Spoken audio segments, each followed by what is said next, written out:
Camilo Ochoa, delegado, un famoso influencer sinaloense, fue asesinado a palazo el sábado por la tarde en su casa en Temisco.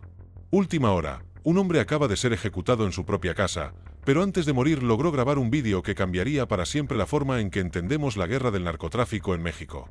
Su nombre era Camilo Ochoa, conocido como el Alucín, y lo que está a punto de escuchar nunca debió salir a la luz. Era sábado 16 de agosto, 2025. Las calles de Temisco, Morelos, parecían tranquilas bajo el sol del mediodía. Pero dentro de una casa en Lomas de Cuernavaca, algo terrible estaba a punto de suceder. Los vecinos escucharon las primeras detonaciones cerca de las 3 de la tarde. Sonidos secos, metálicos, que cortaron el aire como cuchillos. Cuando las autoridades llegaron, ya era demasiado tarde. El cuerpo de Camilo Ochoa yacía en el baño de su vivienda. Varios impactos de bala habían terminado con la vida del hombre que durante meses había estado huyendo de una sentencia de muerte que él mismo había predicho. Pero aquí viene lo escalofriante.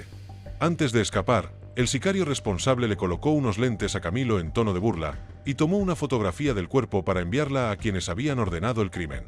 Quienes sicarios convertidos en YouTube representaban una amenaza tan grande que requería ser eliminado de la forma más humillante posible. La respuesta está en un vídeo que jamás imaginaron que vería la luz pública. Un día después del asesinato, el canal de YouTube Grillonautas publicó algo que haría temblar los cimientos del poder criminal en México. Un vídeo póstumo grabado por el propio Camilo Ochoa. En él, con una calma perturbadora, el hombre detalla exactamente quién lo perseguía, cómo lo habían casado durante meses y por qué sabía que iba a morir.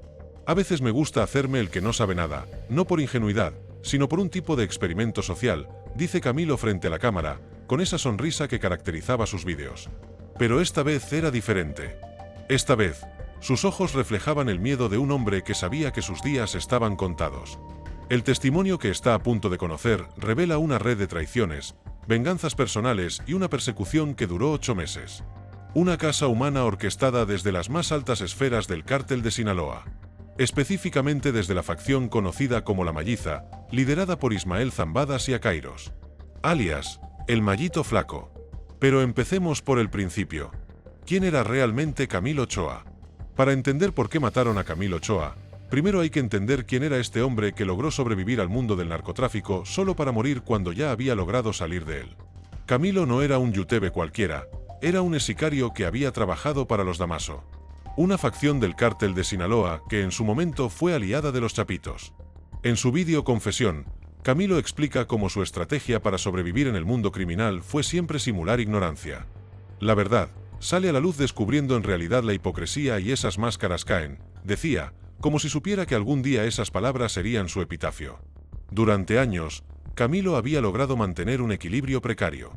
Había dejado atrás su vida como sicario y se había reinventado como creador de contenido, narrando historias del narcotráfico con un conocimiento que solo alguien que había estado dentro podía tener. Sus vídeos alcanzaban cientos de miles de visualizaciones, y su audiencia crecía día tras día. Pero había un problema. Su conocimiento era demasiado específico, demasiado detallado, demasiado peligroso. El problema comenzó cuando Camilo empezó a criticar públicamente a figuras como Dama López, el licenciado padre de Damaso López Serrano, conocido como el Mini League. Estas críticas no fueron bien recibidas por quienes aún tenían poder dentro de la organización criminal. El Mini League no era cualquier persona. Era un hombre que había heredado influencia dentro del cartel y que, según el testimonio de Camilo, había decidido que el exicario convertido en yutebe representaba una amenaza que debía ser eliminada. En diciembre de 2024, Camilo recibió las primeras advertencias serias. Antiguos aliados, personas a las que había ayudado durante su paso por los Damaso, comenzaron a contactar con mensajes urgentes. Me empiezan a mandar audios de todo lo que estaban planeando, narra Camilo en su videoconferencia. Van por usted, van por una hija, tienen esta dirección de usted, esta y esta. Sus cuentas se las están checando, las bloquearon, las del banco, las redes sociales. La información era específica, detallada, aterradora. El 22 de diciembre de 2024, Camilo supo que sicarios habían sido enviados desde Culiacán a la Ciudad de México con una orden clara: matarlo y simular que había sido víctima de un asalto doméstico. ¿Pueden imaginar lo que debe sentir un hombre cuando sabe que hay asesinos profesionales buscándolo por toda la ciudad? ¿Cuándo cada ruido en la noche podría ser el último que escuche? Durante las semanas previas a fin de año, Camilo fue rastreado sistemáticamente. Los sicarios preguntaron por su habitación en hoteles de la capital e intentaron seguirlo en su camioneta por zonas como Polanco y Santa Fe. Era una persecución meticulosa, profesional, despiadada. Pero lo más escalofriante de todo era que los asesinos no se conformaban con matarlo. Querían humillarlo públicamente antes de hacerlo. Durante las semanas previas a su asesinato, Camilo Ochoa se convirtió en el protagonista involuntario de una campaña de terror mediática que pocos han documentado con tanto detalle. Cuentas de redes sociales y canales afines al crimen organizado comenzaron a difundir vídeos donde, a través de interrogatorios a presuntos rivales y ejecuciones grabadas, se enviaban mensajes directos a Camilo. Uno de estos vídeos, compartido por la cuenta Culia Canazon News, mostraba el cuerpo de una víctima mientras se escuchaba una voz amenazante. Ahí te va un saludo para la cachuchona mitómana de Camilo Ochoa, de parte del MF. Por mitómana. MF eran las iniciales de Majito Flaco, confirmando lo que Camilo ya sabía: la orden de matarlo venía desde las más altas esferas de la magisa. En su respuesta directamente a la magia de estar peor que los Zetas, y los calificó como terroristas. Ya incendiaron un restaurante en Mazatlán. Muchísimas cosas. Trato de sobrevivir, trato de cuidar a mi familia, de protegerla, están peor que los Zetas. Todo lo que han hecho en Culiacán, eso es lo que les molesta. Son terroristas ya estos cabrones. Estas palabras sellaron su destino. Llamar terroristas a miembros del cártel de Sinaloa no es algo que se perdone fácilmente. Pero aquí viene una de las partes más dramáticas de toda esta historia. Camilo sabía que tenía que huir de México, pero no podía hacerlo. ¿La razón?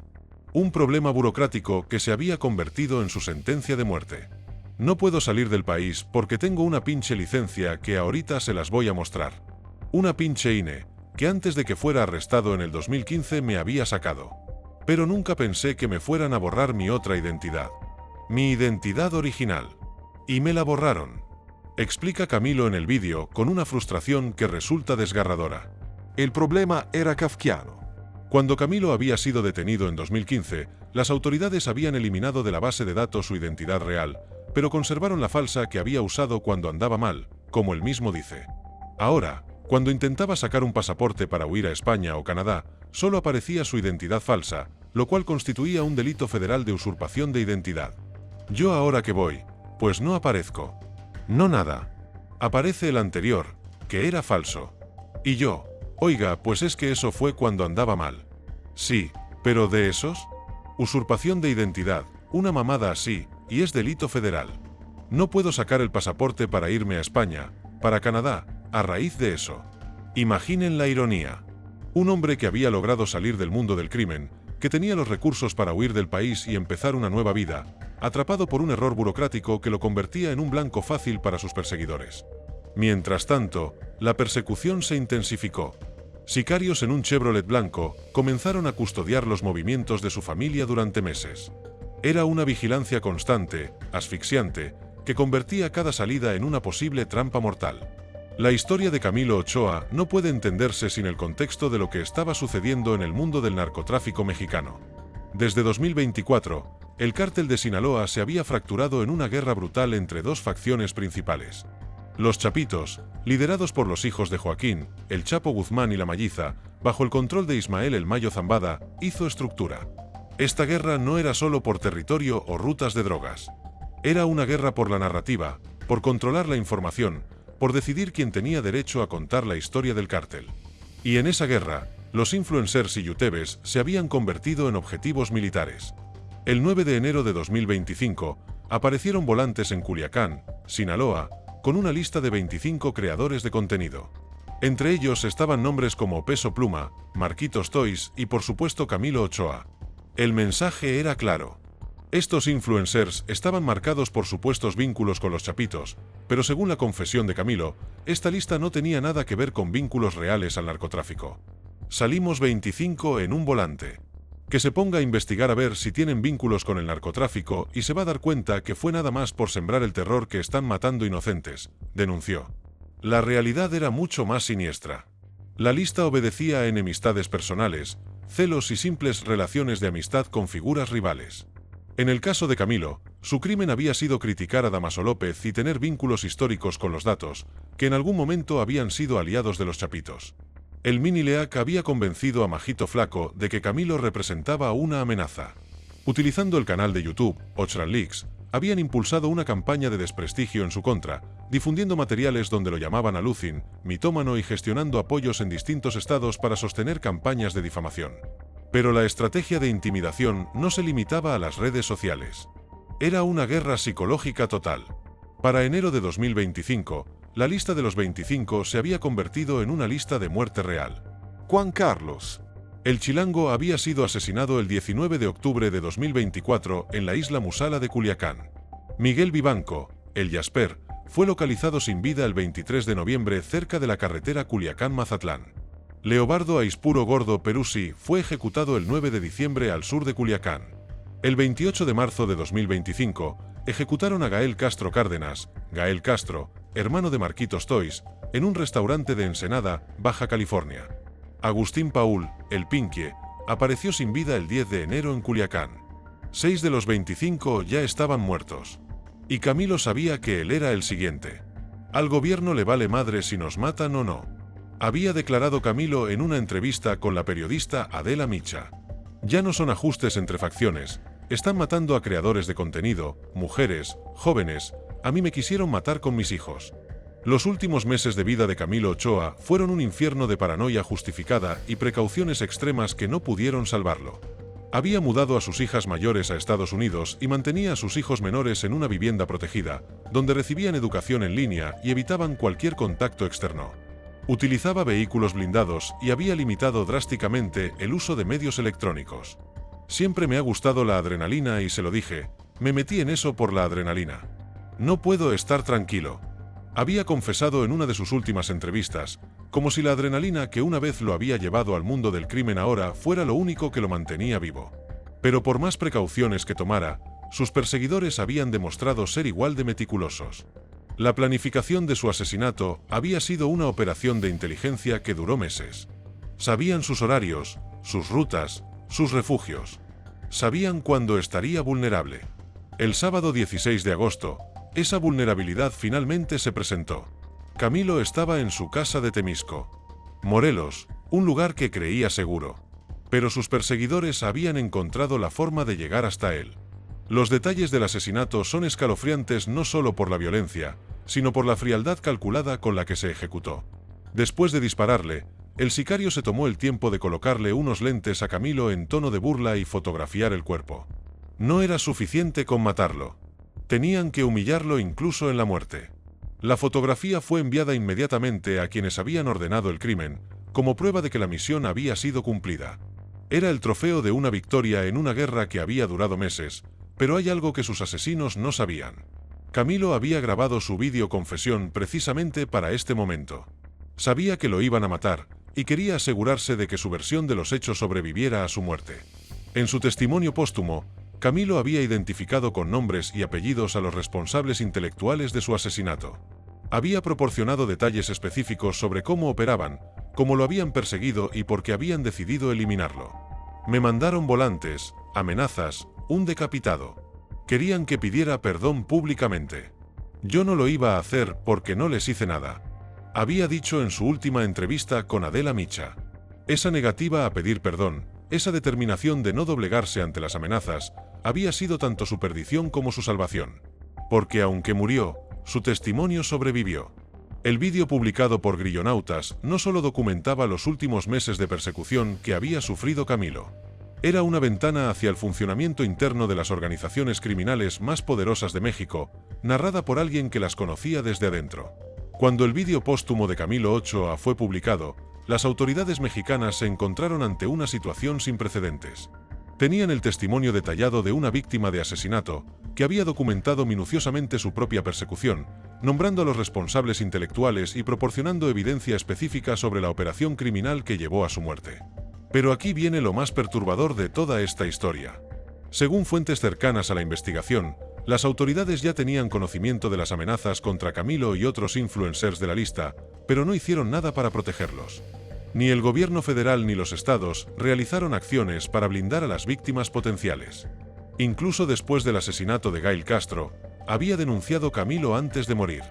Era una acusación grave contra un sistema que parecía más interesado en contener la información que en proteger a las víctimas. El vídeo póstumo también reveló detalles específicos sobre cómo las organizaciones criminales habían evolucionado en su uso de las redes sociales y los medios digitales como armas de guerra psicológica. No se conforman con matar.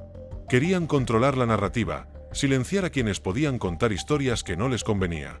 El mini Leak había logrado convencer a Mallito Flaco de que eliminar a Camilo era una necesidad estratégica.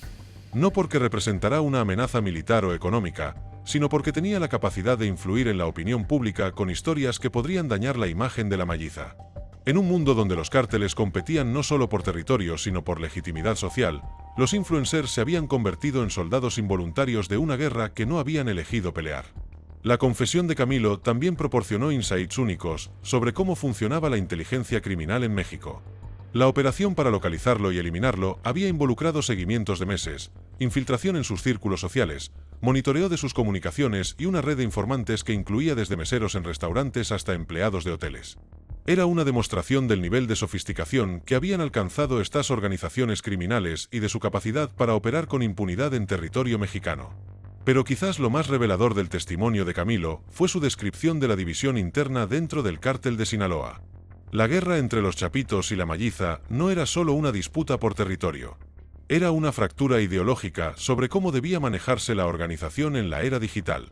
Los Chapitos habían adoptado una estrategia más abierta hacia los medios y las redes sociales, permitiendo e incluso fomentando la creación de contenido que los mostrara como figuras casi folclóricas.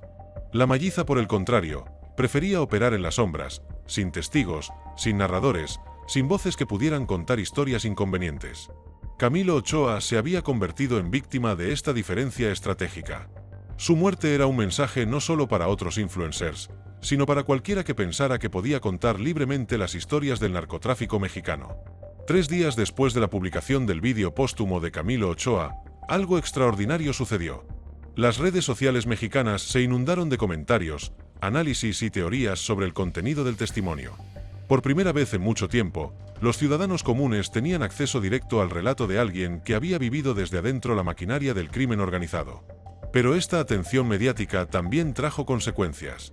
Fuentes anónimas dentro de las fuerzas de seguridad mexicanas comenzaron a filtrar información sobre la frustración que existía dentro de las corporaciones policíacas por la falta de acción gubernamental para proteger a las víctimas potenciales de las listas de amenazas. Un comandante de la Policía Federal que pidió mantenerse en anonimato, declaró a medios locales: "Sabíamos que Camilo Ochoa estaba en peligro. Sabíamos quiénes lo amenazaban. Pero las órdenes eran claras: no intervenir a menos que hubiera una denuncia formal. Y cuando hay una denuncia formal, ya es demasiado tarde". Esta declaración abrió un debate nacional sobre la responsabilidad del Estado mexicano en la protección de ciudadanos amenazados por el crimen organizado, especialmente cuando estos ciudadanos habían sido figuras públicas que, de alguna manera, habían contribuido a exponer las operaciones criminales. El caso de Camilo también puso en evidencia una realidad incómoda. La línea entre víctima y cómplice en el mundo del narcotráfico es a menudo más difusa de lo que el público general entiende.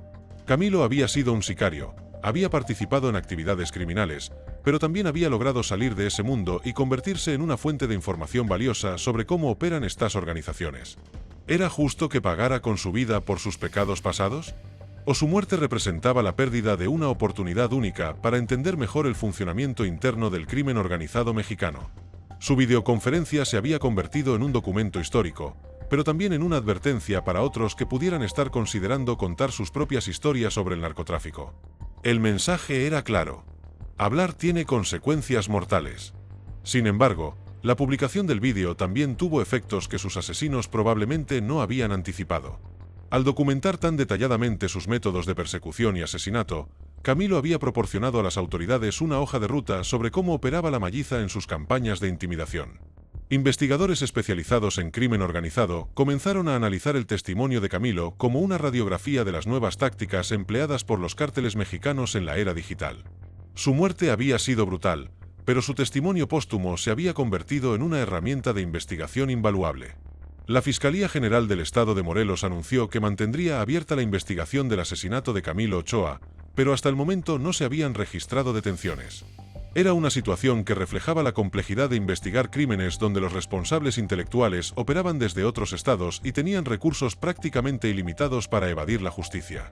Mientras tanto, las familias de los otros 5 influencers asesinados de la lista comenzaron a exigir explicaciones. ¿Por qué el gobierno mexicano no había actuado para protegerlos? ¿Por qué había sido necesario esperar a que Camilo Ochoa muriera para que se tomara en serio la amenaza? Hoy, meses después del asesinato de Camilo Ochoa, su videoconfesión sigue siendo analizado por expertos en seguridad, criminólogos y periodistas especializados en narcotráfico. Se ha convertido en un caso de estudio sobre cómo las organizaciones criminales han adaptado sus métodos de intimidación y eliminación a la era digital. Pero más allá de su valor académico, el testimonio de Camilo representa algo más profundo. La voz de un hombre que se negó a ser silenciado, incluso sabiendo que esa negativa le costaría la vida. En sus últimas palabras grabadas, Camilo había dicho: trato de sobrevivir, trato de cuidar a mi familia, de protegerla, es tan peor que los Zetas.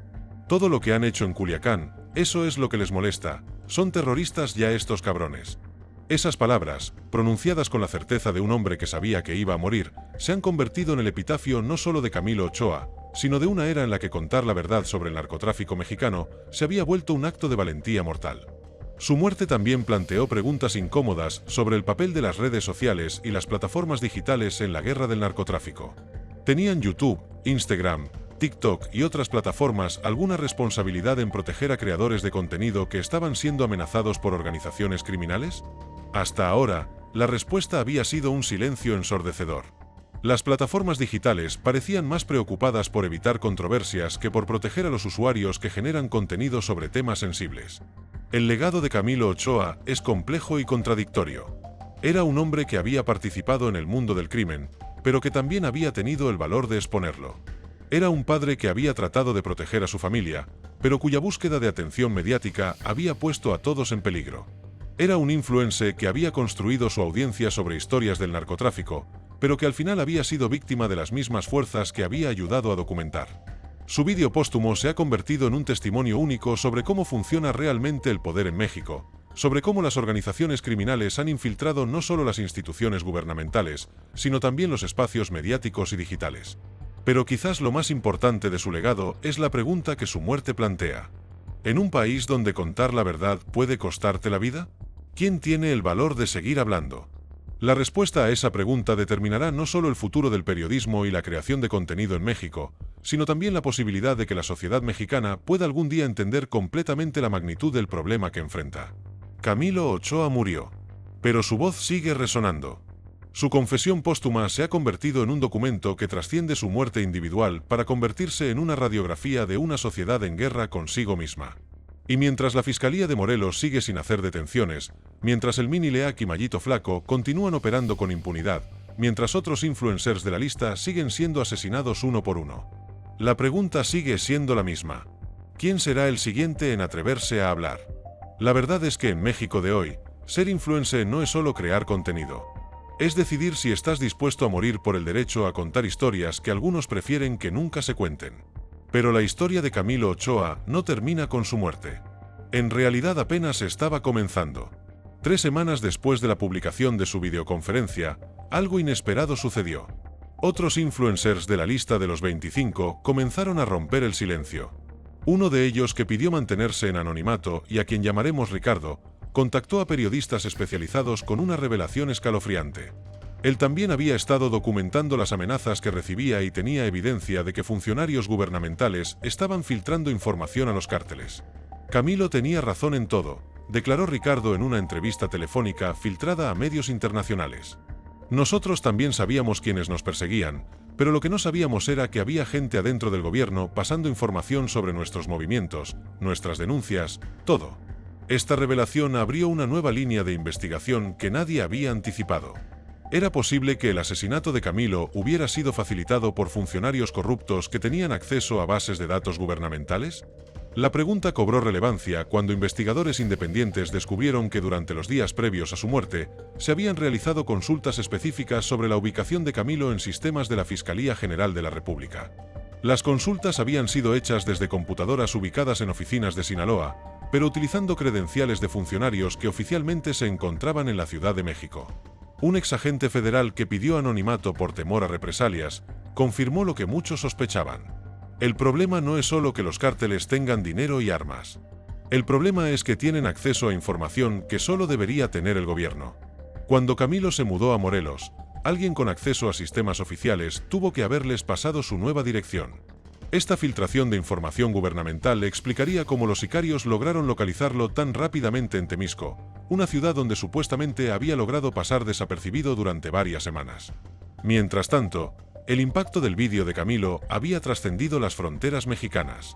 Organizaciones internacionales de derechos humanos comenzaron a documentar su caso como parte de un patrón más amplio de asesinatos sistemáticos contra periodistas e influencers en México. Su testimonio póstumo fue traducido al inglés y presentado ante comisiones del Congreso estadounidense como evidencia de la sofisticación alcanzada por los cárteles mexicanos. Pero quizás lo más revelador fue lo que sucedió con el canal Grillonautas después de publicar el vídeo. Según fuentes cercanas al canal, comenzaron a recibir presiones tanto de autoridades mexicanas como de abogados que decían representar intereses privados para que removiera el contenido. Nos dijeron que el vídeo contenía información que podía comprometer investigaciones en curso, reveló una fuente del canal. Pero la realidad es que no hay investigaciones en curso. Lo que hay es miedo de que la gente sepa la verdad sobre cómo operan realmente estos grupos. Las presiones para censurar el vídeo revelaron algo que muchos sospechaban. El alcance de la influencia de la Malliza no se limitaba al mundo criminal, sino que se extendía a esferas gubernamentales y empresariales que tenían interés en mantener silenciada la versión de los hechos que Camilo había documentado. Un periodista especializado en narcotráfico, que ha seguido el caso desde el principio, lo explicó de esta manera. El vídeo de Camilo no solo documenta su persecución, documenta cómo funciona realmente el poder en México. Por eso hay tanto interés en silenciarlo. No es solo sobre un asesinato. Es sobre todo un sistema. Este sistema al que se refería incluía no solo a criminales y funcionarios corruptos, sino también a empresarios, políticos y figuras mediáticas que habían construido imperios de influencia aprovechando la guerra del narcotráfico. El testimonio de Camilo había expuesto algo que trascendía el crimen organizado tradicional, una red de complicidades que convierte al narcotráfico mexicano en algo mucho más complejo y peligroso de lo que el público general comprende.